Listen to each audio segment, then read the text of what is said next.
Welcome to Your Mac Life for Wednesday, May 29th, 2019. Show number 1215. I am your host, Shawn King, joined as always by my beautiful wife. Hello, Mrs. King. Melissa King.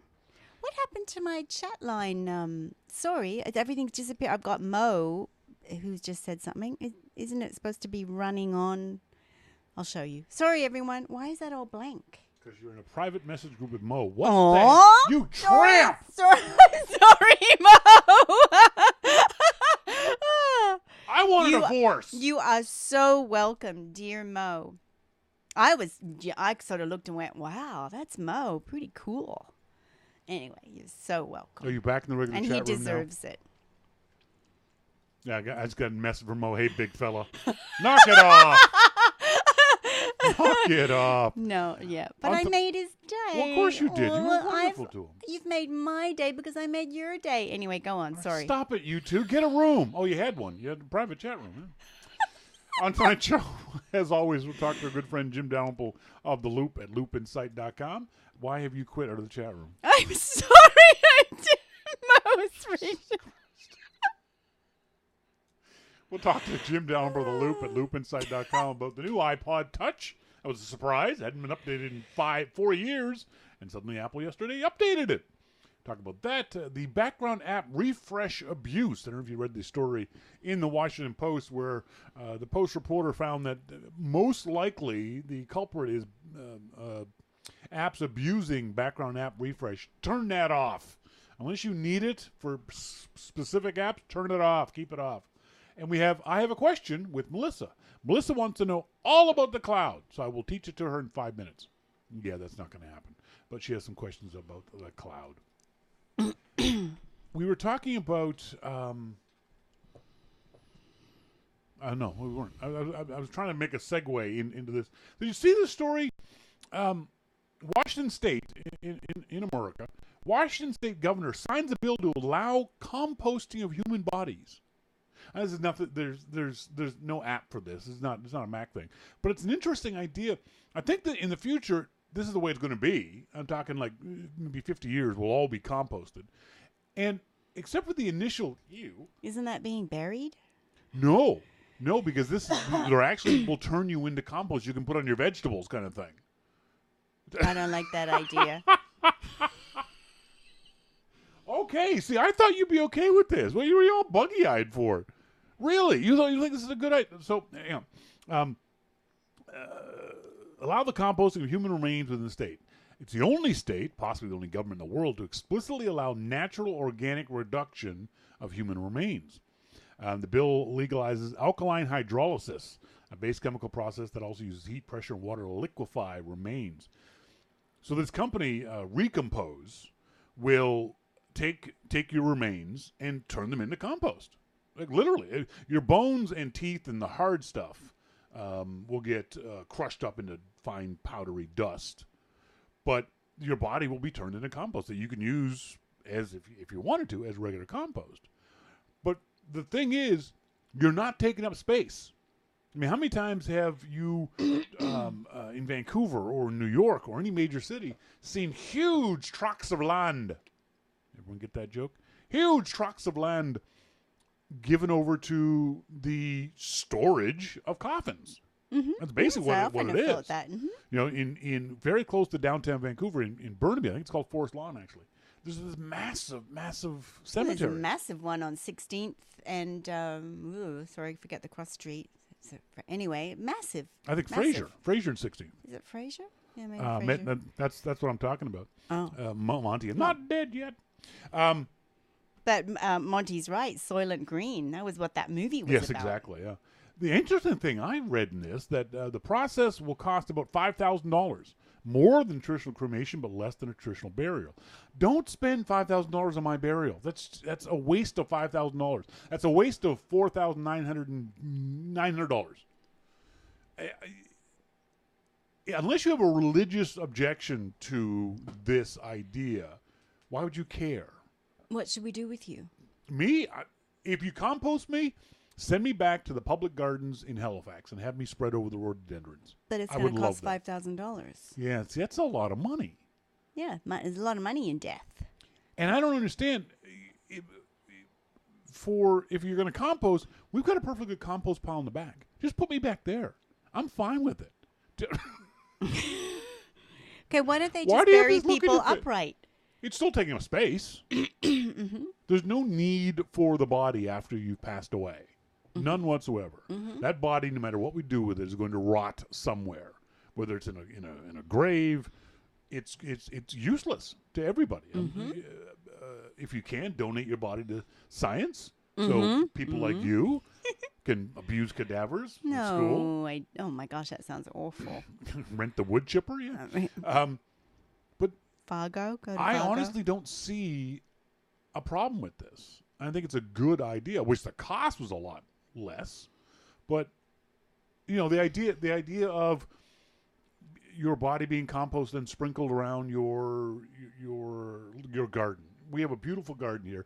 Melissa has a beautiful natural garden. We do very little to it. Peonies pop up over here. We've got exotic plants over there. It's a beautiful spot. Being spread out over our garden. I don't. It's just that we're not. The human race isn't wrapping their head around even composting our waste yet. So now we've jumped to bodies. True. MacBan, I'm dead. You can shoot me into the sun for all I care. Exactly. Yeah, well, I don't care either. I mean, I do love the idea of having ashes of a loved one and putting them at the base of a rose bush or whatever. I don't like the idea of having ashes in the house, like on the mantelpiece. That typical urn we've all seen. That just seems pointless to me. Mm-hmm. And maybe, perhaps even a little depressing. Mm-hmm. Certainly for the next husband. Mm-hmm. Not so much fun. But that I don't like that. I don't mind the idea of cremation and then being spread over. I love that idea. If I was cremated, I would love, again, because Halifax is my hometown and I love it dearly, to be dumped into Halifax Harbor. To have my ashes dumped into the harbor. Or if I was compost into the Halifax Public Garden, which is a beautiful, beautiful public garden in Halifax. Yeah, I don't need to be buried. I don't care. I think if you were ashes or composted at your favorite tree, your family can still come and visit you. And your afterlife is nourishing this plant. I love that. Yeah, that's why I said in the garden would be fine. But the idea of just digging a hole and putting the body in it and then coming to visit once a month, a year, whatever. No, I don't like that. No, I agree with you there. Switching to a more fun topic, Melissa and I went into the big city yesterday, into Vancouver, and had a lovely, lovely day with Julia Petrick. Julia is the marketing person for a company called MacPaw, who also make a really interesting app called SetApp. SetApp is a subscription-based application service. And as soon as I say subscription, half the audience went, ew, subscriptions. And I agree with them for the most part. That subscription-based services, I'm trapped with Adobe and Lightroom, and it pisses me off. But SetApp is different, interesting, if only because it gives you 140 applications. You pay $10 a month to use them. And usually, those kind of things, you end up with 90% of them are apps you're never going to use. But I saw a review on a photography website of an app called Photolemur. And Photolemur is $50. I thought, that looks kind of interesting. I wonder if I should check it out.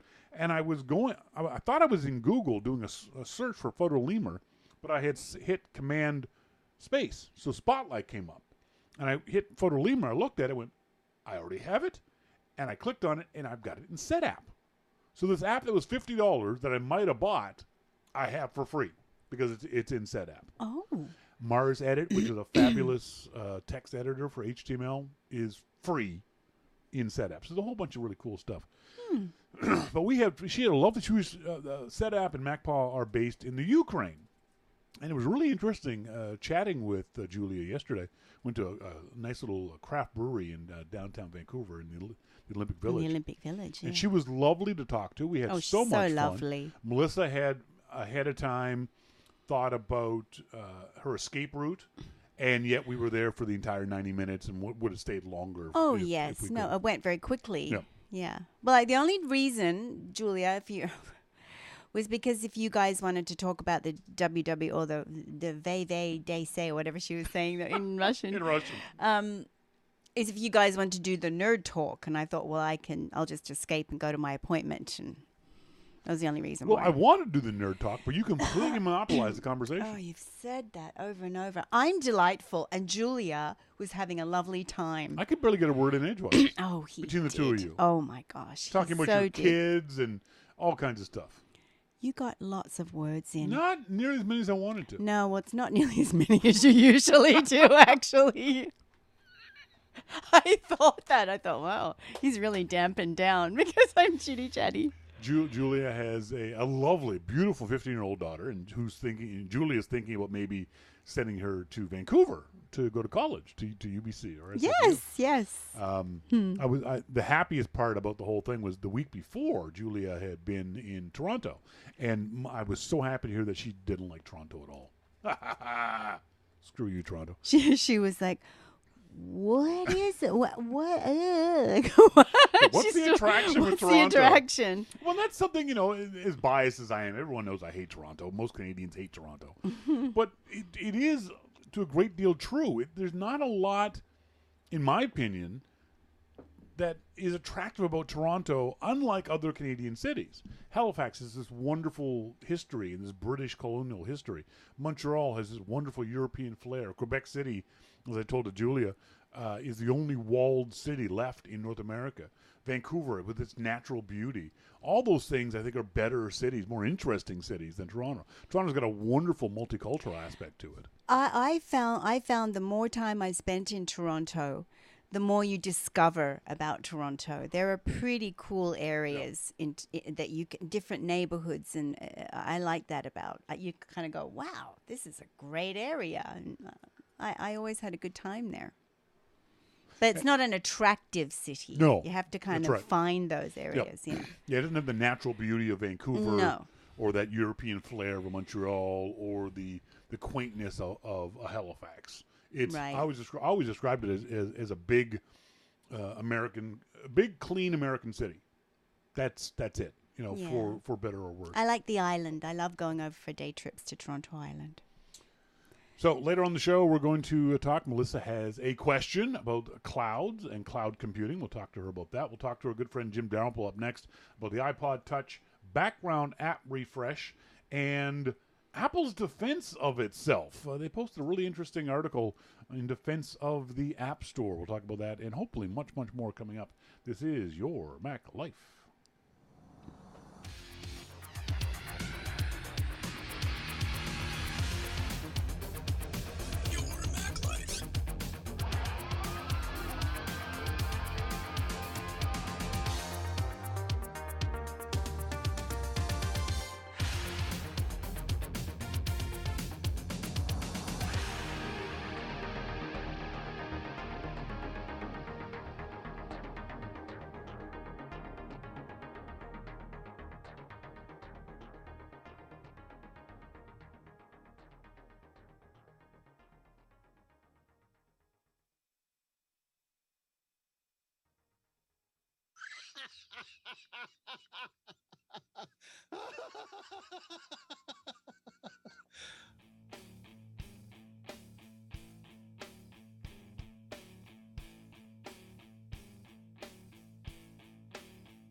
Welcome back, folks. Thank you guys very much for joining me here on this Wednesday evening. Or if you're tuned in live, you can listen in via the archive. Now, in our phone, we've got our good friend Jim Dalrymple the Loop.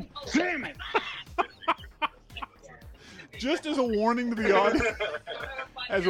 audience, Jim is watching the Boston Bruins and St. Louis Blues in the Stanley Cup final. The Bruins are up 1-0. So if you hear cheering, it means the Bruins did something good. If you hear cursing, the Bruins did something bad. So just wanted to warn everybody. All right, so I'll tell you, St. Louis just scored. It's now 2-2, and like I'm losing my mind here. So yeah, it is a fun thing to do that Canadians are known for. This is a very important period in our year when these games are on. It is a lot of fun. You've been to a final game, haven't you? I have not been to a final game. I thought you had. No, I have never been to a final game. No, I've been to Bruins games, Sharks games, but never been to a finals game. And this is and my son flew in today. Yeah. Oh, cool. Good. Yeah, from Nova Scotia. Yep. So he's sitting here watching the Bruins with me. Big Bruins fan. So I don't even know what to think anymore, though. I mean, it's 2-2. Before you called, it was 2-1, so you could be bad luck. So let's get this shit done. I hope I give you bad luck. God damn it! The interesting story yesterday was Apple refreshed the iPod Touch, a device that most of us had thought had gone to that great iPod graveyard in the sky. Why do you think Apple refreshed this thing? Because they can. I mean, that's simply it. I think the iPod Touch is a great product. Yeah, I really do. There are still people that will buy and enjoy the iPod Touch, and why not? Yeah. But they upgraded it because the technology is there; they can do it. It's a great little device for those people who want to, maybe you want to give your kids an iPhone-like device that they can do everything except make phone calls on. You can do FaceTime on this thing. It's got obviously wireless. You can play iOS games. It'll run it now with this new A10 chip. The chip is 2 generations old, but still fine for the vast majority of games. It's got a fairly decent camera on it. Nothing great, but a good camera on it. This is not a bad little device at $200. Not at all. To give to someone. It's not an impulse purchase, as I wrote in the YML Daily. Someone said that it was an impulse buy. I was like, yeah, but it must be nice to have $200 you can just throw away on an impulse like this. I don't. Yeah. But I understand the idea.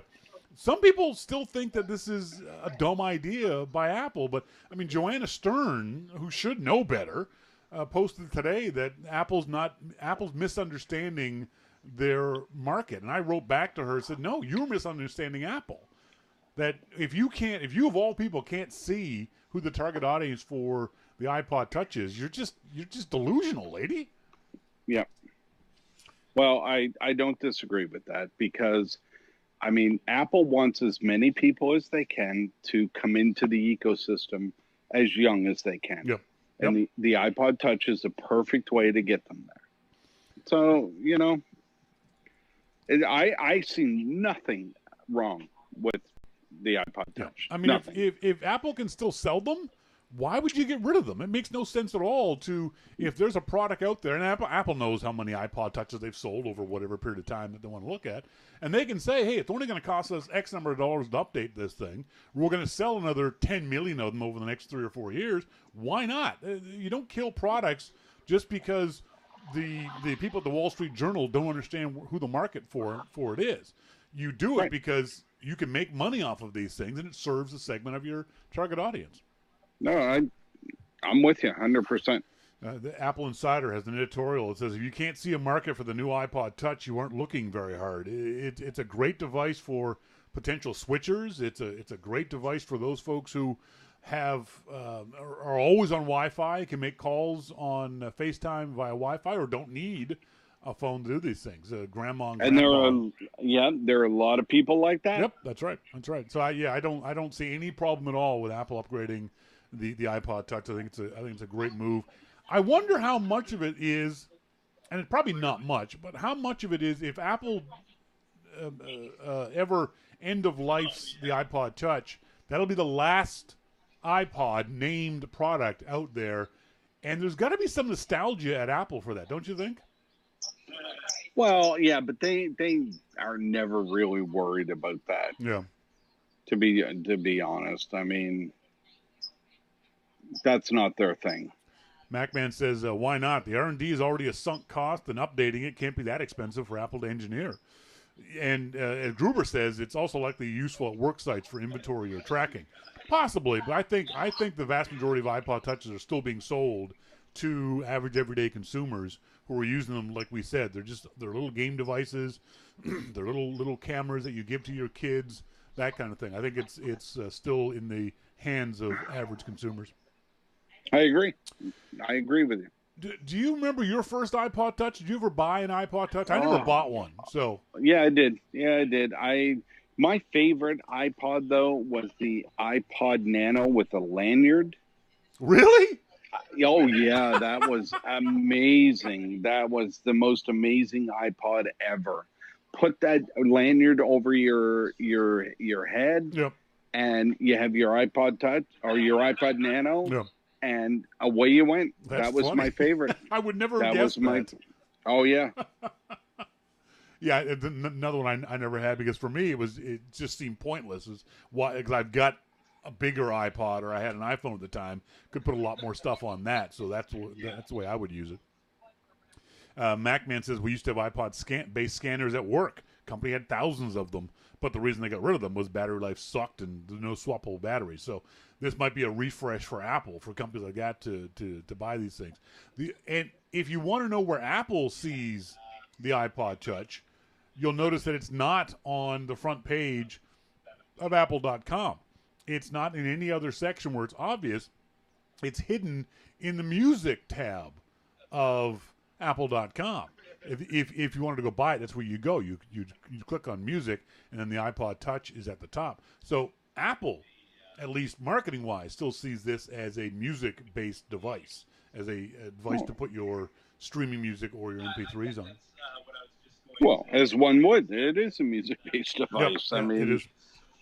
But I see it's an iPod. I don't see it. I see it more as a gaming device now, or at least 50-50, music and gaming, because there's so many great iOS games that the iPod Touch is perfect for, that maybe and only Apple can answer the question of how many of their customers use it for one thing over another. But I think it's at least tilting more towards the gaming end of things than it is to music nowadays. Yeah, I gaming is always big on iOS devices, and I'm not a big gamer, so I will always default to music. Yeah. But that's the way it's going to go. Apple posted on its website today a interesting story that everyone seems to be taking as being defensive. They're not accusing the company, but defining this as Apple defending the App Store as this lawsuit goes forward. It's called "Dedicated to the Best Store Experience for Everyone." Did you read this as being a defensive article on Apple's part? You know what? No matter what Apple posts in situations like this, it's going to be viewed as being defensive. Yeah. And I just don't think that that's where we're at. I think that Apple is giving its position, and that's where we're at.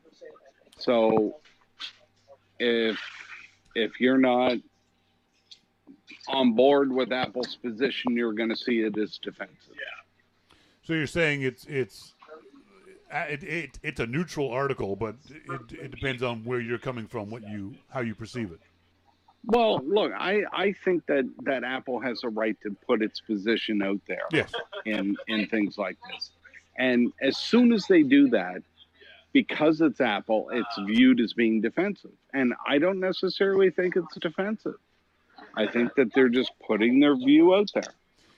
In some ways, though, it is inaccurate, or at least slightly misleading. I mean, Apple says that 84% of apps are free, and developers pay nothing to Apple. Well, that's not true. I mean, every developer pays at least $100 to Apple each year in order to be able to sell on the App Store. So I think that was a mistake on Apple's part to say that. I get the point they're trying to make. I think they said it badly.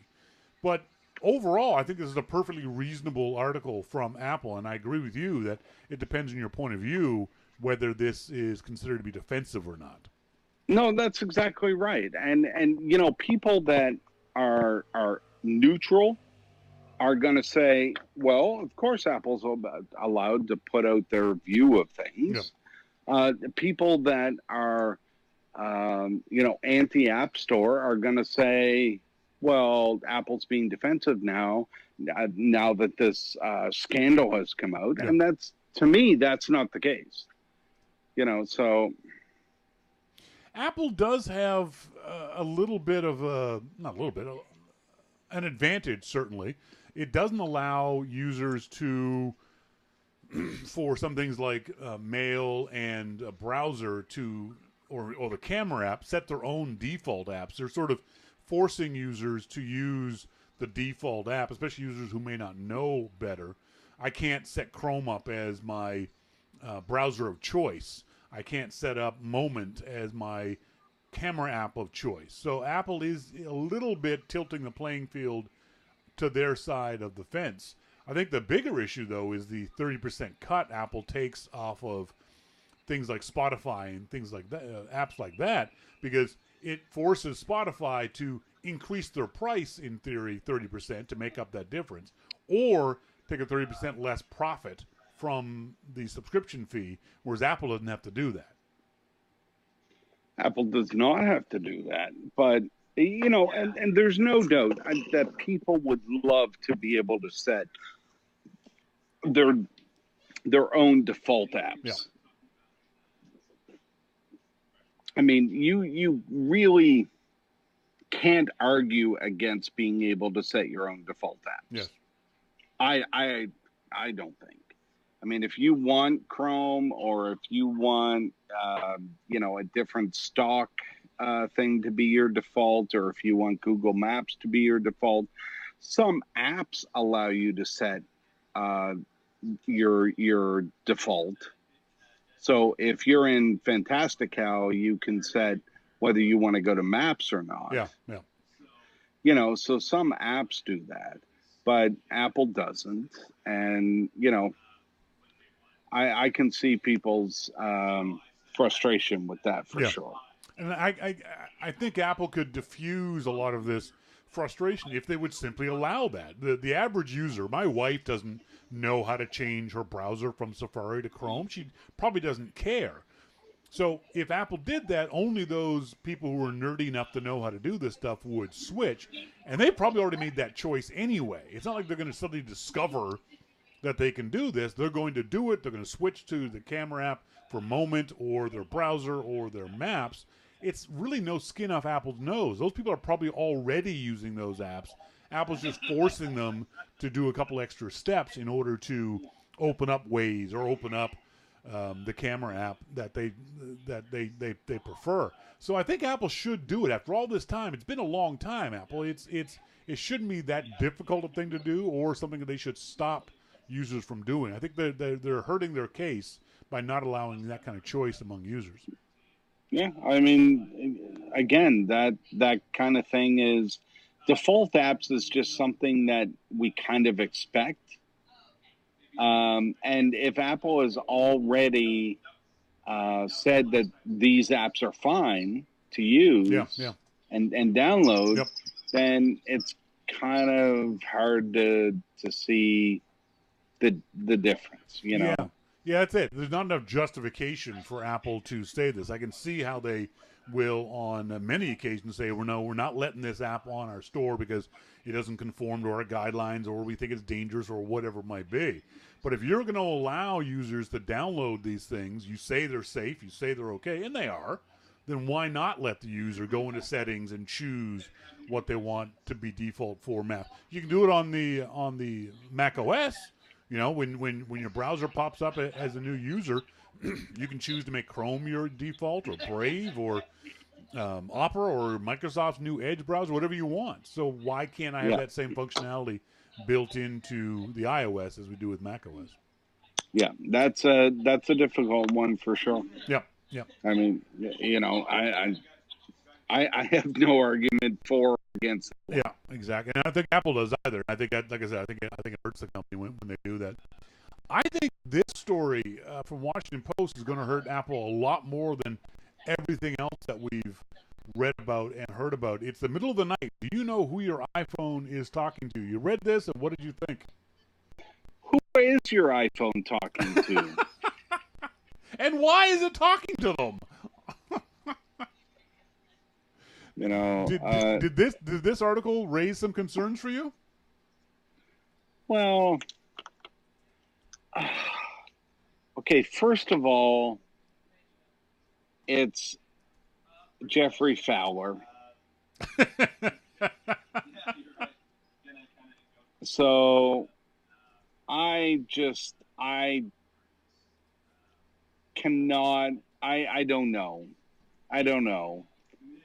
Jeffrey, I don't really trust him. Really? Do you trust? I don't. Do you trust him so little that you believe that his article is not true, is not correct? Well,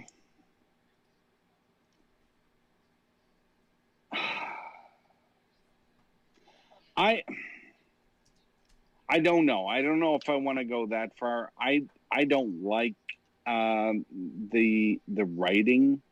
I don't like Jeffrey Fowler. I really don't. So, is this Apple, or is it these other companies that are doing this stuff?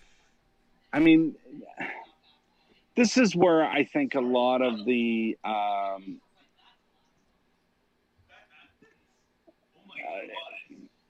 I don't know really how to put it. The misconception of whether it's Apple or somebody else doing bad deeds. Yeah. You know? Well, it's definitely somebody else doing bad deeds. I mean, the Washington Post did not post to any Apple apps that did this background information exchange. It was Yelp. It was the Weather Channel. It was actually the Washington Post's own app.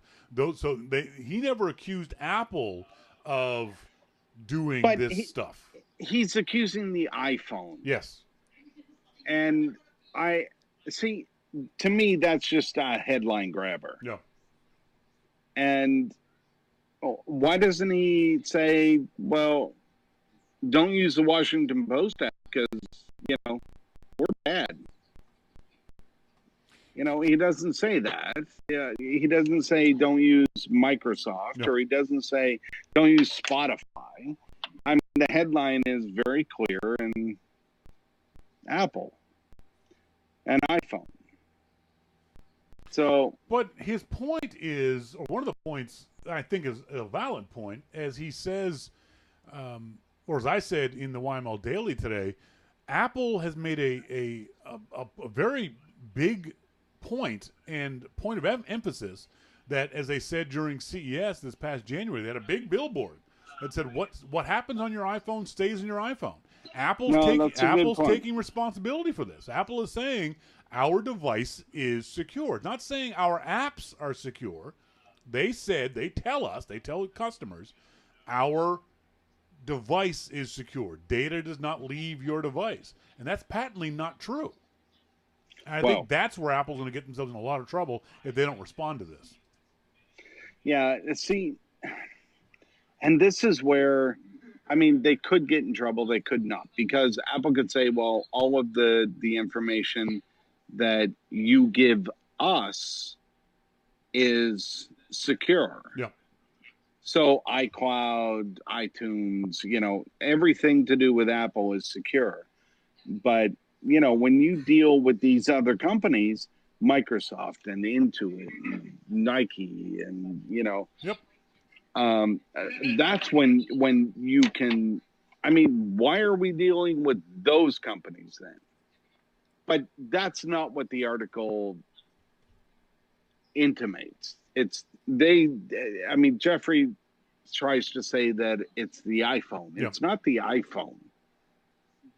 You know, and that's my problem with him. Well, I think we can agree that it's not the iPhone, but Apple has said what happens on your iPhone stays in your iPhone.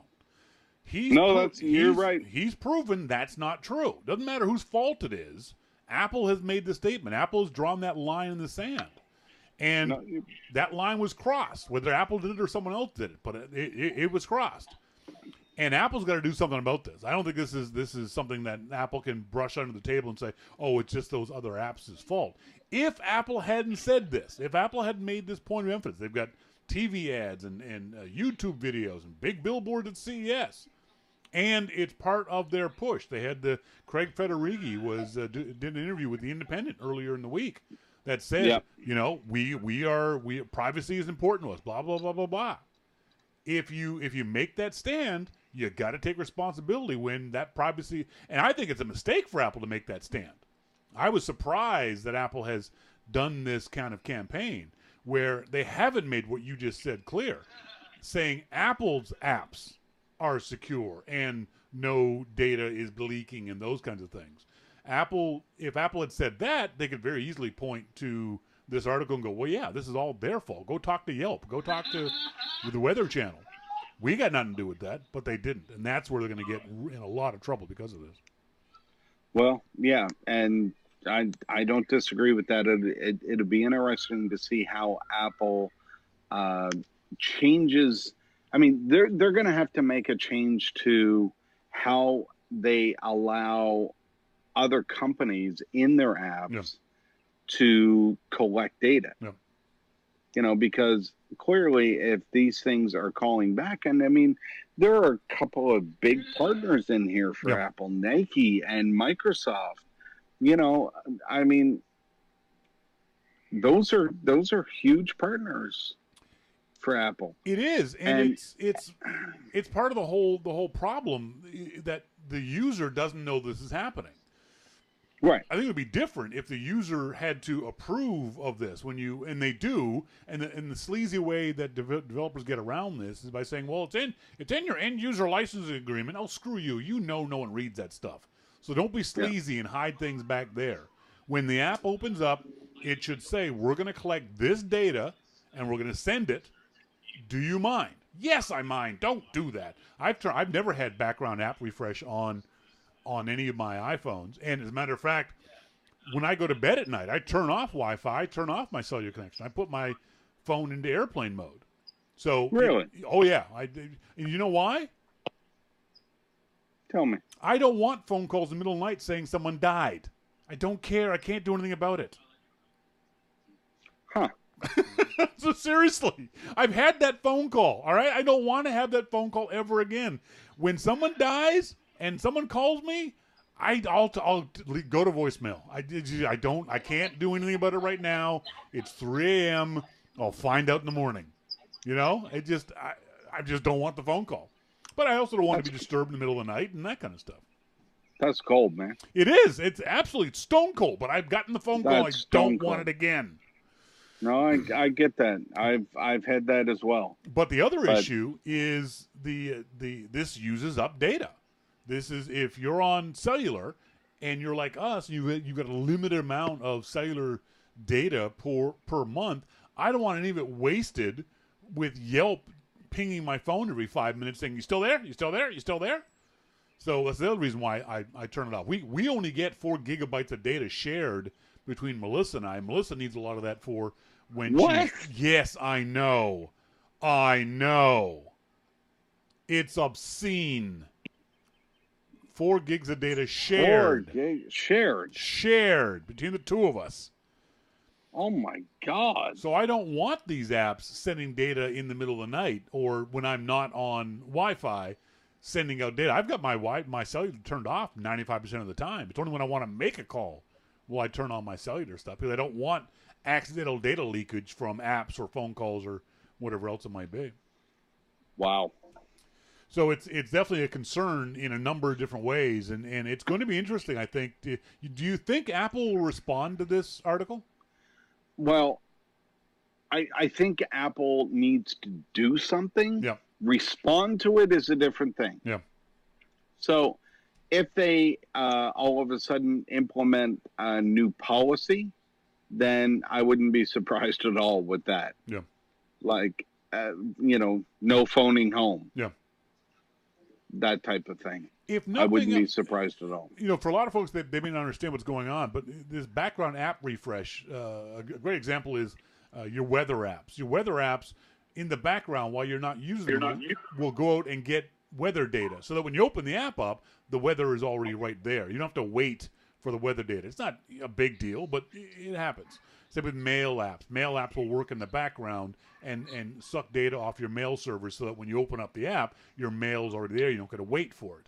But Right. there are other apps that do some nefarious things that are data collection and location collection, as the article pointed out, actual knowing who and where you are for apps that shouldn't have to know that kind of stuff. That's the kind of thing that Apple's got to make more clear and clamp down on when it comes to app developers and informing the consumer of what's happening.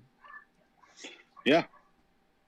I and it's funny that these companies don't allow the apps to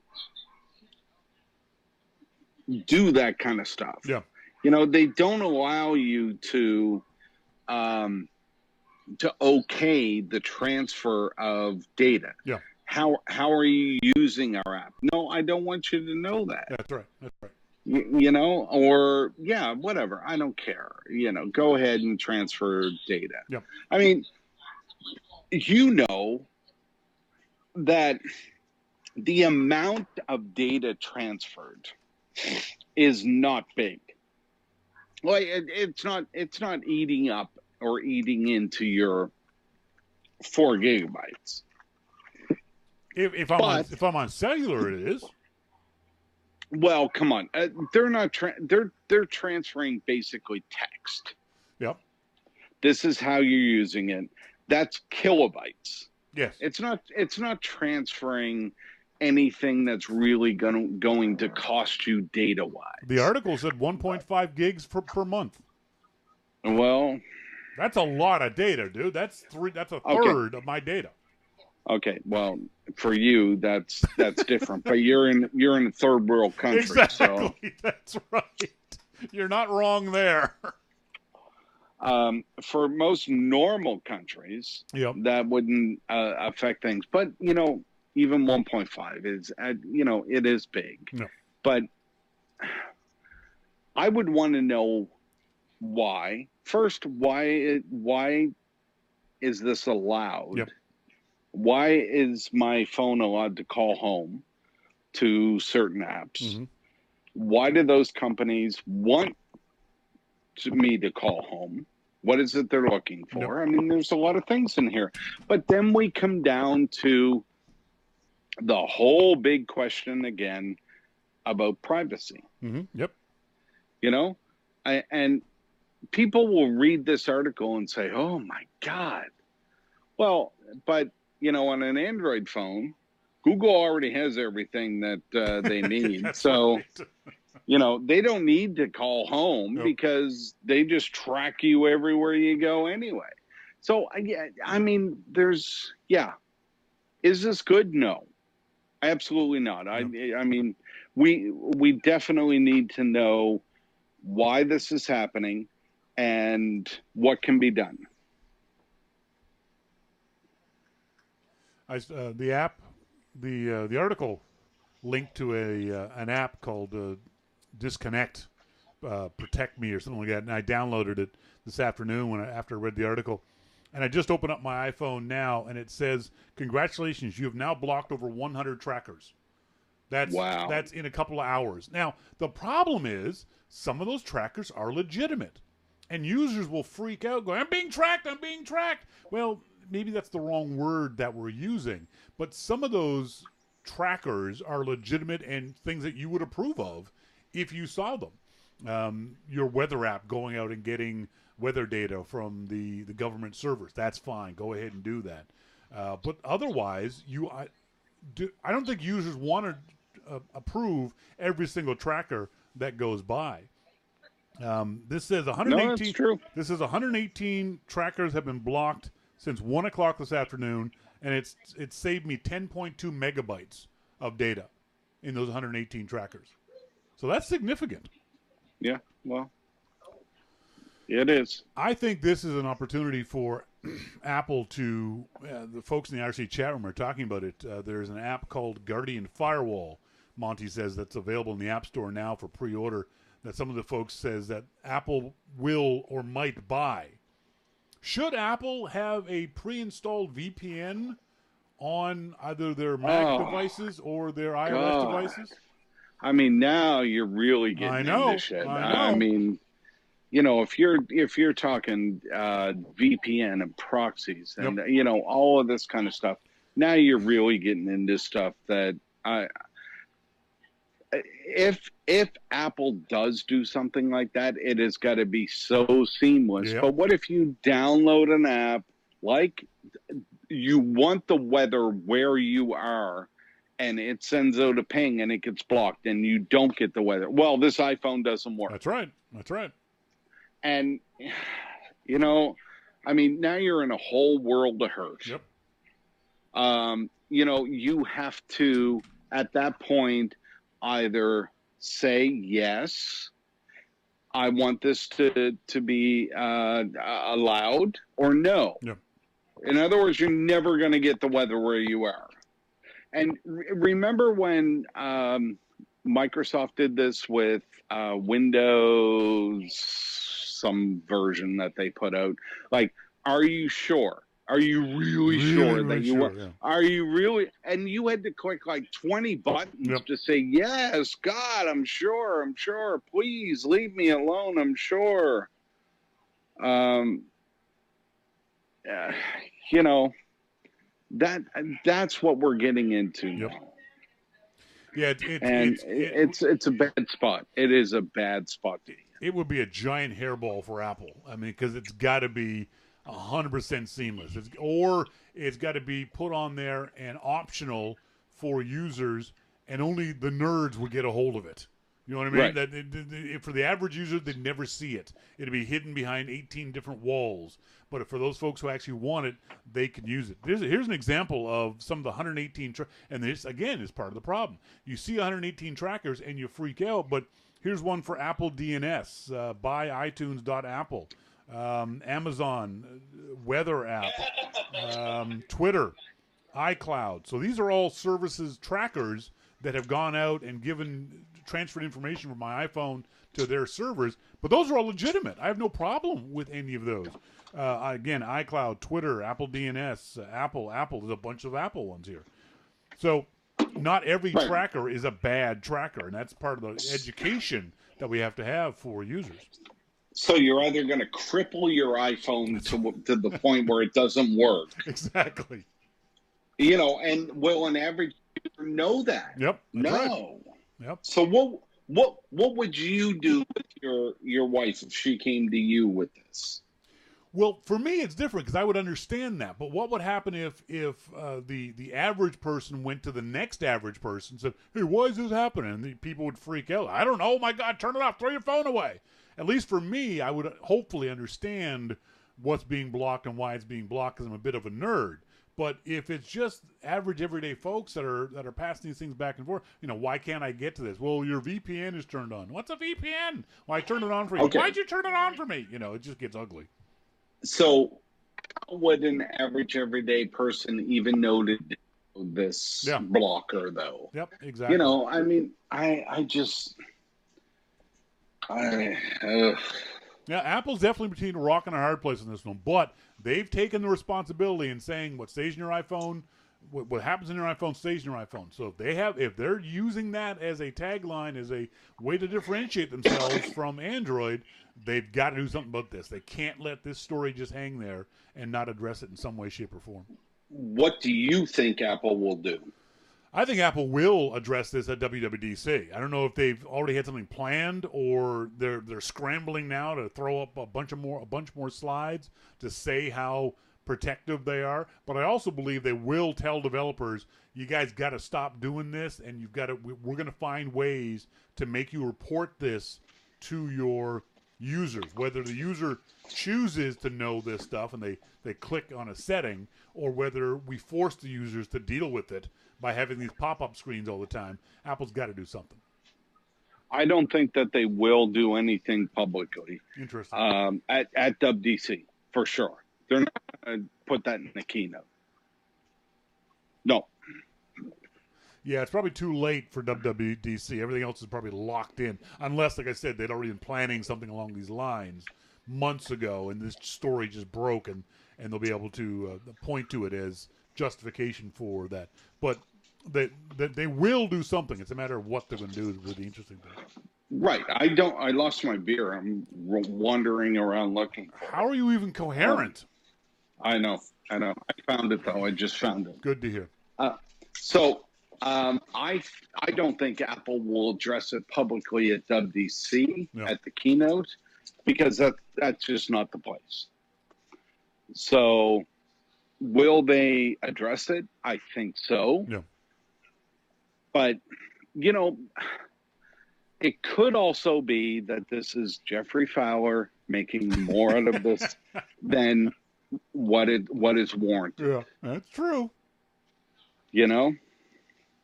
Because he does that. Okay, fair enough. Finally, we'll let you go on this story on Engadget. I posted this up on the Loop, loopinsight.com this morning. Apple's $3 billion purchase of Beats has already paid off. Do you remember back when Apple bought Beats, and your thoughts and feelings about that were? I do. I mean, I think it's the same as my thoughts and feelings now. Yeah.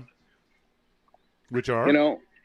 Well, Apple bought Beats for one person.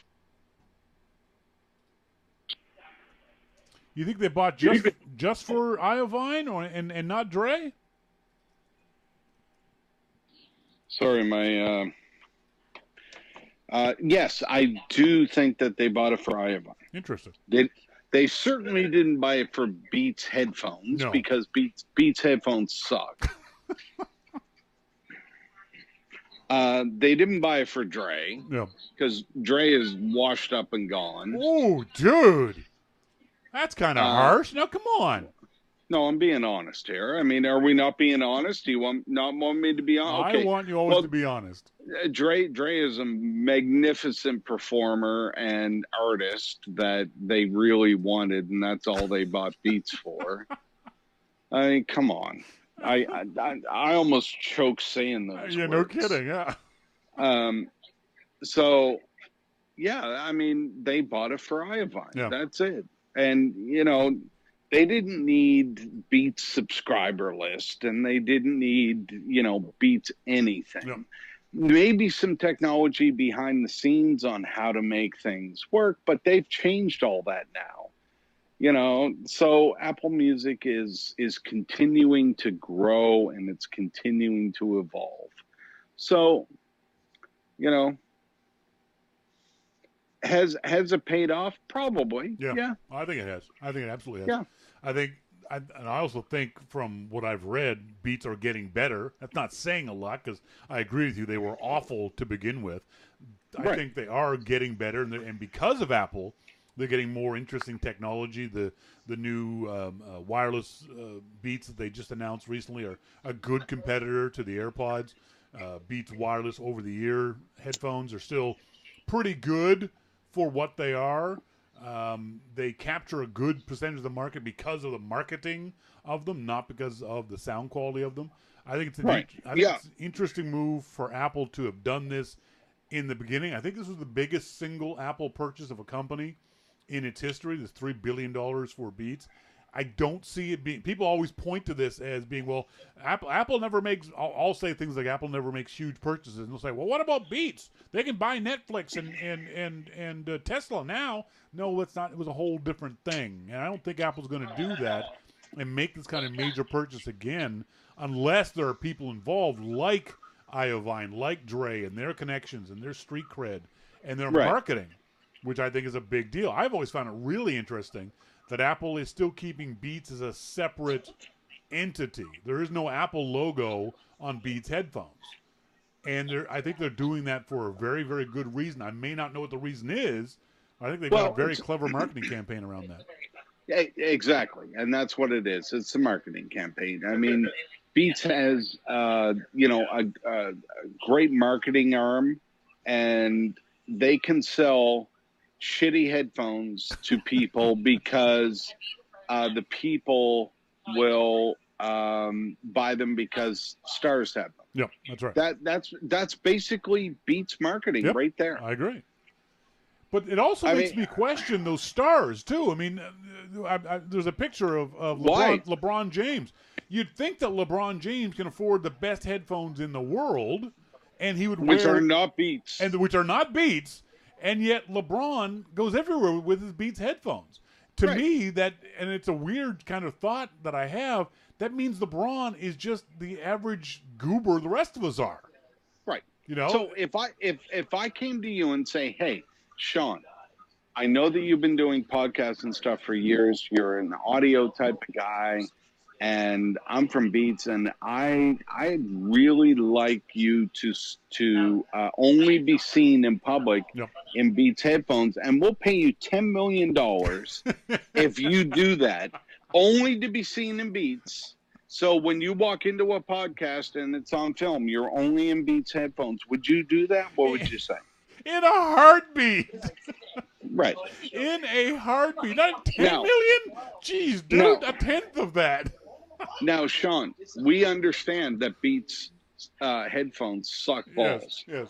And there is no way in the world that you would actually listen to these in a regular setting. Yeah. But this is what we want. Are you sure you can do this? Absolutely. Yeah. Hello, LeBron. That's right. That's a fair point. Yeah, you're right. But then it brings up the other question that LeBron is just a whore for money. Well, yeah, they all are. And in fact, we all are. We would all take that deal. There's not a person on the planet who wouldn't take that deal. There you go. Folks, been talking to Jim Dalrymple of The Loop at loopinsight.com. His podcast, The Dalrymple Report, is up on the iTunes store, and we're all going to cheer for the St. Louis Blues. Have a good night. No. Piss on you. We were all going to cheer for the Bruins, you animal. Fuck, every time I pick up the phone, I hate you more. Oh, my God. I hate you every time I pick up the phone. I don't know why I keep doing this goddamn podcast when you talk like that. Did you mute me? Don't mute me. You piece of shit. I'm trying not to talk over it so I can grab this audio clip and use it later. You go ahead and use it later. Whatever you want. Now I'm coughing because I'm smoking and I'm drinking and I'm talking to you and I'm coughing. Keep coughing. My son's looking at me like I'm going to die. I'm not going to die. I'm going to put your logo on my belly and walk around WDC. Talk to you next week, Jim. Bye. Bye, Shawn. Oh, my God. I had to stop laughing just because I wanted to let him rant. Oh, dear. Why aren't I in the Dalrymple Report? That's what I want to know. Why do you get Dave Mark in the Dalrymple Report? Why do you get some nerd? They never talk like this. Jim and Dave never have these kind of conversations. It's not fun. It's not fun. Damn it. Folks, when we come back, we're going to have I Have a Question with Melissa, all that, and hopefully much more coming up on Your Mac Life.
Welcome back, folks. Thank you guys very much for joining us here on this Wednesday evening. My name is Shawn King.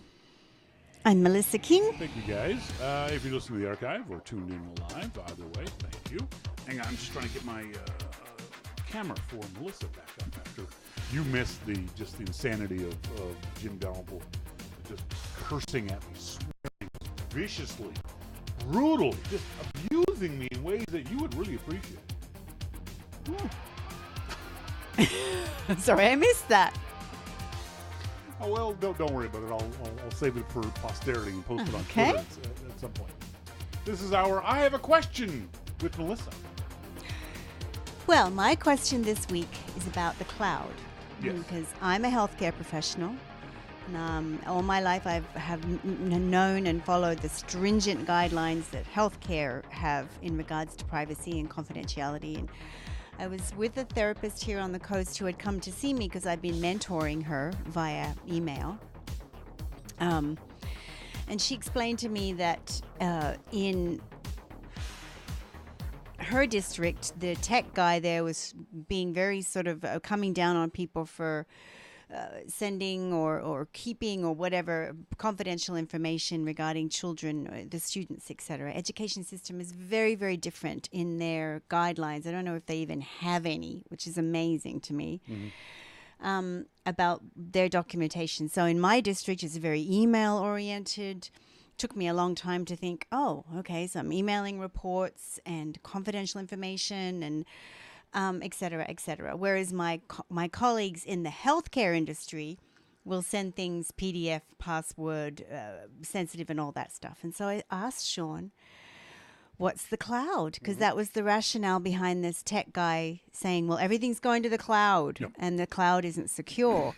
And I thought, well, maybe I should know exactly what the cloud is so then we can all be cognizant of perhaps what we write and what we send and what we need to do to make it more secure. This is definitely something that you and I have talked about in a general way. The IT department here in the school district is awful.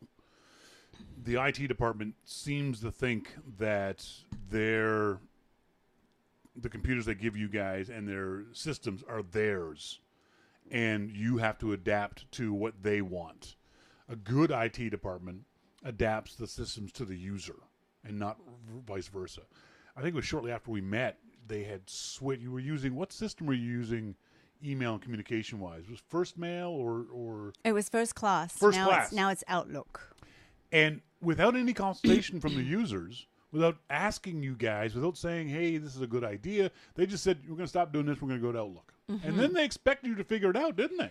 Well, they gave us many, many months in advance, but we have, my emails pile up. I know that for all of you it's the same, but it's like, oh, I've got to keep that email and I've got that. And some of it's notes that I need to print off to put in files. And they said, okay, you've got this much time. You've got to clear out your First Class. Yep.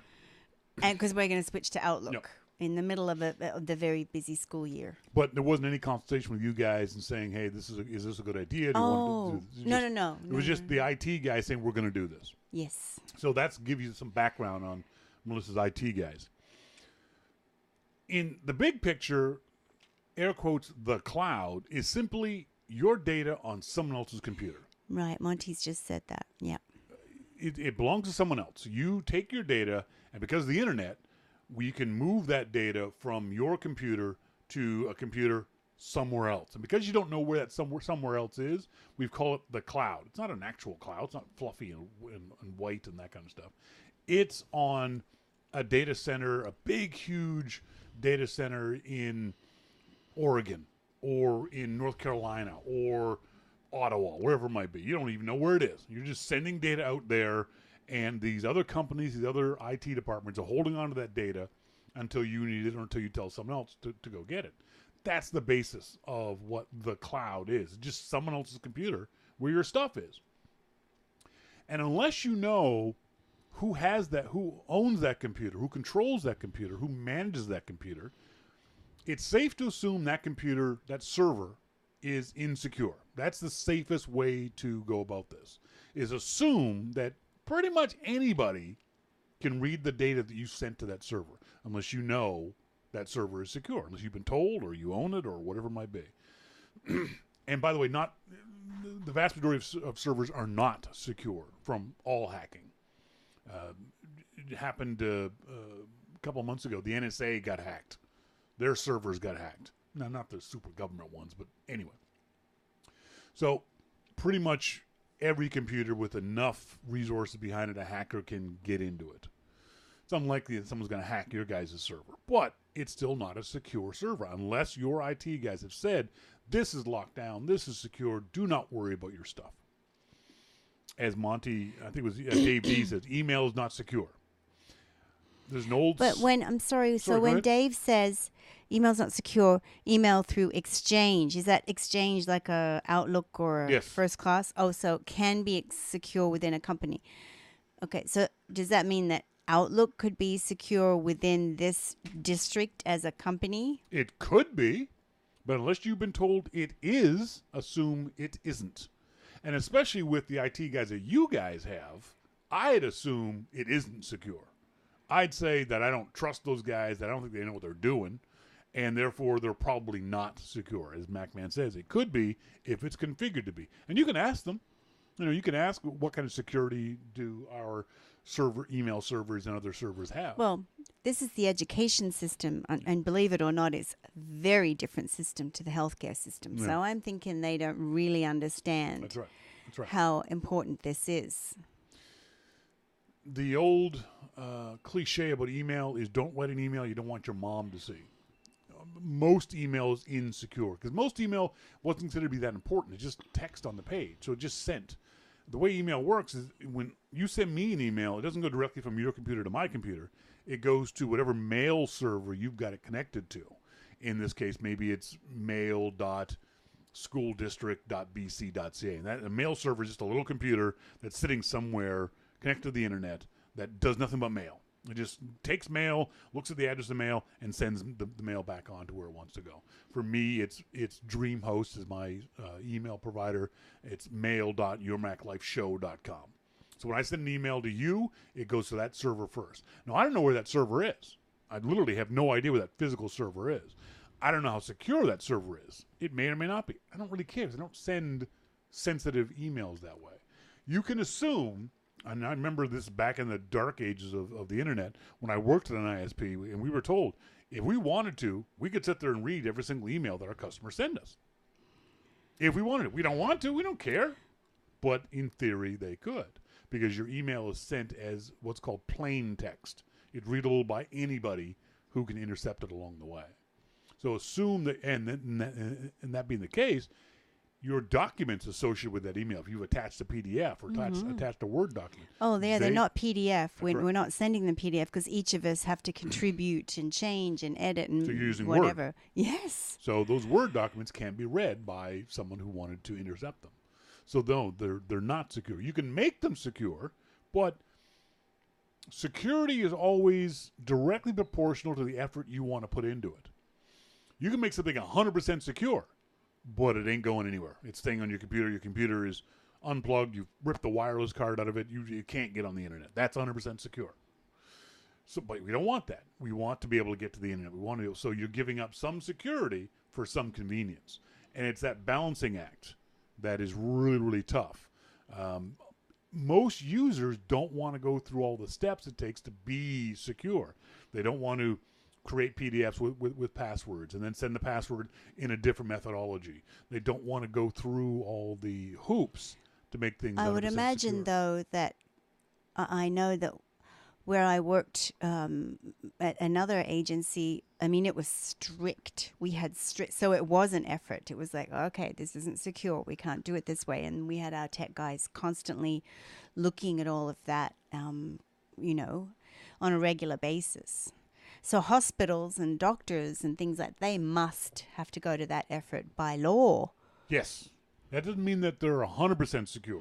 They have to make extra effort to be as close to that as they can, but they still have to be able to move data back and forth. And there are ways of doing it, but the average person, the average healthcare professional, the average teacher don't know those methods. So unless your IT guys are teaching you how to do this, showing you these steps, assume the things that you're sending are insecure. And that's a big problem. Like you said, you're a healthcare professional, and there are laws that dictate by my college, By your because my college. college protects the public. They don't protect me. Fine, I get that. So anyway, it's a very interesting answer and learning all of this, because I'm going to bring it up at our meeting, because we're a little anomaly in the we're the healthcare professionals. Just to say, for me, I think you're saying it's proportional. And I want to say to everybody, we have to remember what we put in our emails and to use children's initials. But the reports attached is whole other issue. That's right. That report They is should readable. be password protected. But then Dave is saying, should we put them in the Dropbox? Is that Dropbox, more Slack secure? are, as he said, somewhat secure. All of this stuff always depends on how it's configured, on how the person who set it up turns on features that make things more or even less secure. It's if it's just a couple of people, for example, the YML Slack channel that we use for conversation for the YML Daily. I have no idea about the security. Don't care, because we're not going to ever do anything. I need to worry about that. But there are companies that use Slack that need to have secure encryption and prevention of strangers getting into that stuff, and they will go to more effort to ensure that their stuff is secure. Well, and Monty's saying that he's found personal private Dropbox accounts on public access computer like that. Oh my God. I mean, this is just this whole thing for me as a non-nerd. You know, you guys talking about the apps being, or turning off on your phone because of what you and Jim were talking about with, you know, we don't know. Yeah, that's right. The average Joe or Jane doesn't know. Yep. So this kind of cloud stuff is concerning me, and I don't think it's being addressed very well. Monty has a great line. Your information is only secure as the least technically literate person who's part of the information path. You know, you're as secure as the dumbest person in your group. Yeah, it's true. It's true. Like if I talked about this to my colleague, she would if I said to her now, do you know what the cloud is? She would go, haven't a clue. And it's true of the vast majority of people. And we're dealing with confidential documents. Yeah, the term the cloud has come into vogue in the last 5 to 10 years, but the internet's always been a cloud. It's always been data on other commercials. Other companies, other servers. But we think more of the cloud is in iCloud, where all of that data is in one place, or Facebook, where all that data is in one place. We think the cloud now is more specific to a company or to a service, as opposed to the whole internet is a cloud when you look at it that way. Good question. I like that question. You're welcome. I got an email, a Facebook post on the Long Island Macintosh user group. My favorite mug, by the way, the Long Island Macintosh user group. And they're, by the way, looking for donations. So if you'd like to donate, do a search on Facebook for Long Island Macintosh user group. Joe Pellicone said, so after a major crash, I had to format my Mac internal hard drive and install Mojave. One of the things that I did was to get Tech Tool Pros 11, but it was not successful in doing anything, fixing the issues from the crash. Even after an upgrade and a restore, I was getting messages. Tech Tool Protection Alert, Apple SSD SM1024 exceeding smart warning levels. Select the Smart Check feature inside the Tech Tool Protection System preference, or consider running Smart Check using Tech Tool Pro for additional information. Poor Joe has no clue what this means.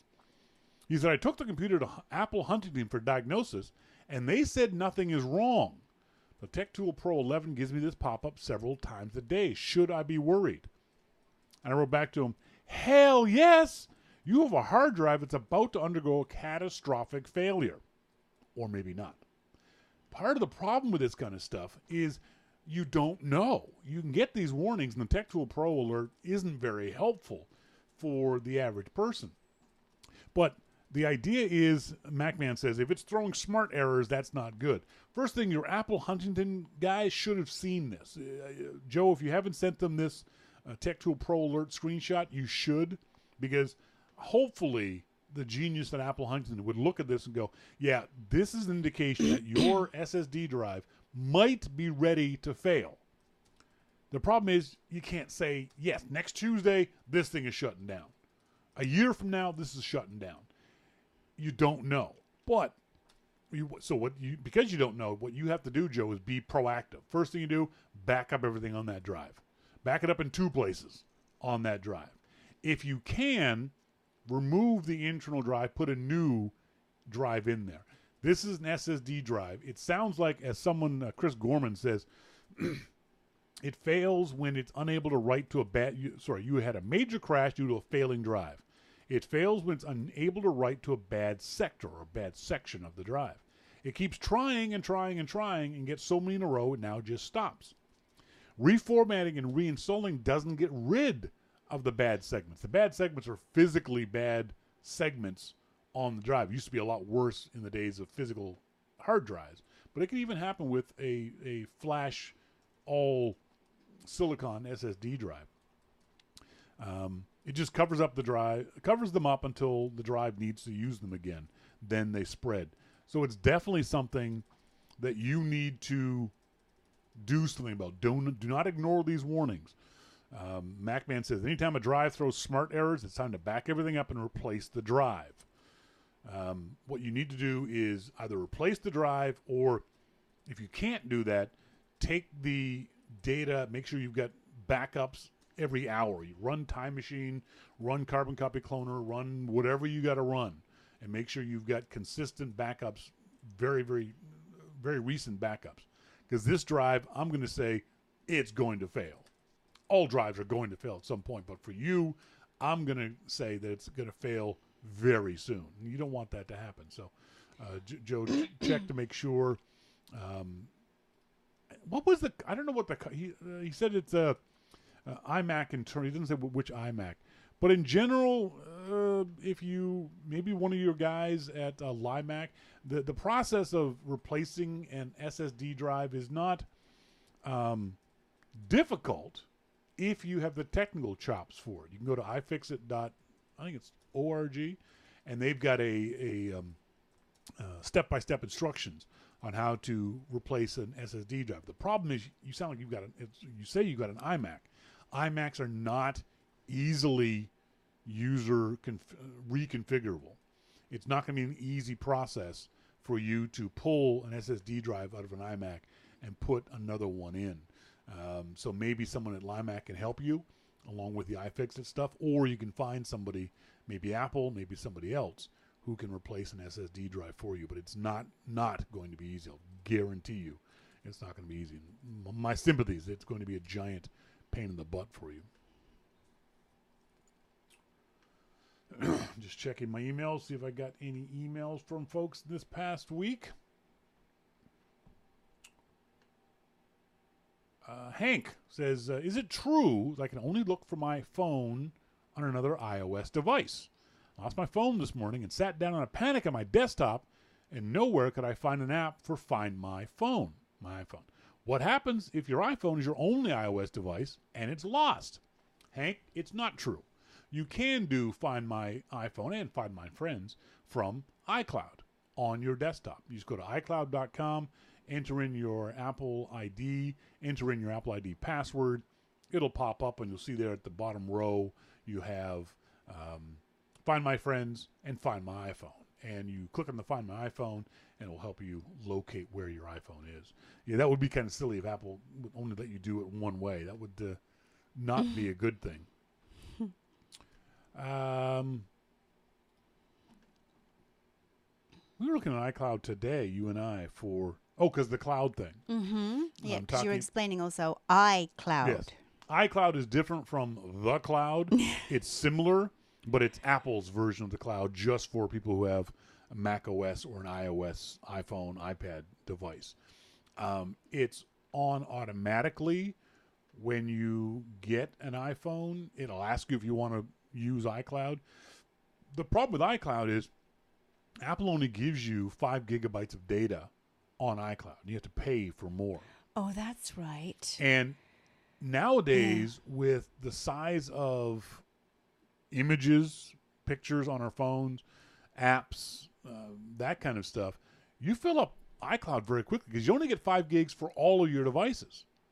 Well, I've got so iPad, phone, your computer. Oh, I've got a phone. I've got an iPad. I've got two computers, and they're all using, in theory, iCloud for various reasons for backups. Well, that fills up instantly. And then they make you pay. And then they make you pay for it. Okay. Now, MacMan points out it's only $2 a month for 50 gigabytes, but still, it should be at least 50 gigabytes for free. And even then, I bump into my 50 gigabyte limit on a regular basis. Yes. It doesn't take much. I actually went in this morning and because I was getting the warnings from iCloud and deleted a bunch of old videos that I had taken, just time-lapse photos and videos that I had forgotten about. Some from Australia and some from other things that were on my iPhone, on my iCloud account that I had forgotten about. So I just went in and deleted them. But so you got to do this every now and then. You have to clean up your iCloud. So that happens if you get those warnings. You go to iCloud.com, sign in, and you can manage fairly easily to delete a bunch of stuff off Well, of I iCloud. guess your storage is directly proportional to how well you manage it. How much storage you have. It'd be snotty for. Oh, I didn't mean it in a snotty way at all. Excuse But me. again, it's one of those things that Apple expects the average user to know. No, I'm not meaning it just by Apple. I'm meaning that your storage, you have to think, oh, how much crap have I got? Yeah. So But I mean, that's all I meant. for folks like Rory, our son, who's got a little iPhone, and he loves to download games. You look at his phone, he's got just a buttload of silly games that he's downloaded. And if those things are being backed up or if their data's being backed up, he loves taking pictures. He doesn't do anything with them. He loves taking pictures. So he's got several thousand photos on his iPhone, and he gets these messages all the time. He's like, "What's happening? Why is this happening?" And you got to try to It's like explain you got to him. delete shit. Excuse me, but you got to delete it, Rory. The Can't let go of anything. The good news, no kidding. The good news, he went to the dentist last week, and he still has the old toothbrush because he can't throw it out. I know. I keep saying, when are you gonna?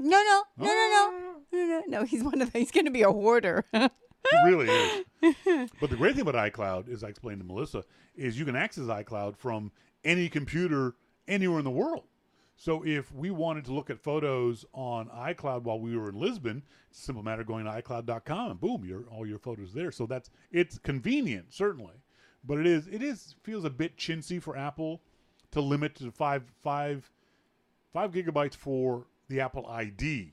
So now how many devices I have, I'm still only going to get 5 gigabytes of free storage, which I think it should be for each device. If I spent this money on an iMac or a MacBook or a new iPhone, I should get at least 5 gigabytes of data per device and not per Apple ID. It's a little cheap. It's a little bit cheap. Folks, that's it for tonight's show. I want to say thanks, as always, to our good friend Jim Dalrymple for insulting me unmercifully. I got to play that for you. You'll crack up. It's definitely a keeper. Thanks to Jim for being on the show. As always, thanks to you guys for being tuned in, whether you're listening in live or tuned into the archive. I appreciate you guys listening into the show. As always, send us emails to onair@yourmaclifeshow.com. We'll try to get them on the show for questions or comments or anything along those lines, and let us know what you think about the stories we talked about today. Thanks very much, as always, to my beautiful wife. You're welcome. Folks, you've been listening to Your Mac Life. As always, I've been Shawn King. I'm Melissa King. And you're listening to Your Mac Life. See ya! Bye.